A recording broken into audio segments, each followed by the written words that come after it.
ثلاثية نظيفة تشعل الجولة 17. النادي الإفريقي يفرض كلمته على النجم الساحلي.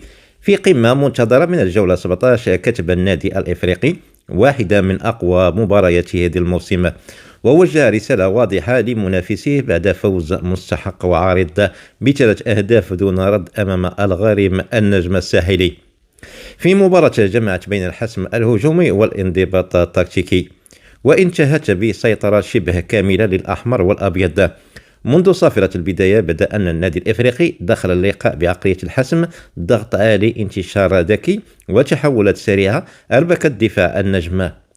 ورغم محاولة النجم لفرض أسلوبه إلا أن الفعالية كانت عنوان الإفريقي الذي عرف كيف يترجم تفوقه إلى أهداف في اللحظات المفصلية. الشوط الثاني كان نقطة التحول الحقيقية، حيث افتتح فراس شواط تسجيل في الدقيقة 42 هدف فك القيود ومنح الثقة لبقية زملائه. ومع انطلاق الشوط الثاني واصل الإفريقي ضغطه ليعود شواط من جديد ويؤكد تفوقه بهدف ثاني في الدقيقة 73 قبل أن يختتم الثلاثية بهدف ثالث في الدقيقة 76. قاتل أنهى كل آمال النجم في العودة، لغة الأرقام لم تكذب.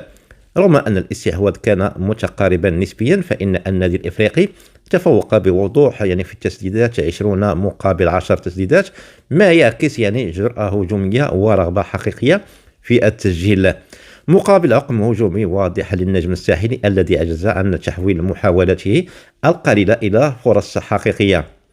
نجم المباراة بلا منازع كان فراس شواط الذي حصل على تقييم 9.8% ليس فقط بسبب تسجيله هدفين بل لتحركاته الذكية، ضغطه المتواصل وقدرته على سحب المدافعين وفتح المساحات، كما برز الشرميطي والزمزمي بأدوار تكتيكية مهمة في وسط الميدان. بينما قدم الخط الخلفي للإفريقي مباراة منضبطة حافظت على الشباك نظيفة حتى النهاية. في المقابل ظهر النجم الساحلي بتشكيلة 4-2-3-1 لكنها افتقدت للعقم الهجومي والانسجام خاصة في الثلث الأخير. انخفاض تقييمات لاعبيه وعلى رأسهم الحارس الذي لم يتجاوز 5.2% يعكس حجم المعاناة الدفاعية وسوء التمركز أمام هجمات الإفريقي السريعة. تكتيكيا تفوق المدرب فوزي بنزرتي بوضوح، حيث نجح في قراءة الخصم، ضرب نقاط ضعفه وإدارة إيقاع بذكاء، عكس محمد المكشر الذي فشل في إيجاد الحلول سواء عبر التغييرات أو تعديل الرسم التكتيكي. الخلاصة: فوز بثلاثية نظيفة لم يكن صدفة بل نتيجة عمل جماعي، انضباط ونجاعة هجومية عالية.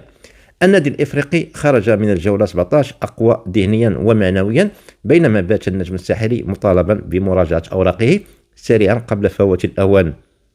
هل تكون هذه المباراة نقطة انطلاق قوية للإفريقي نحو الصدارة؟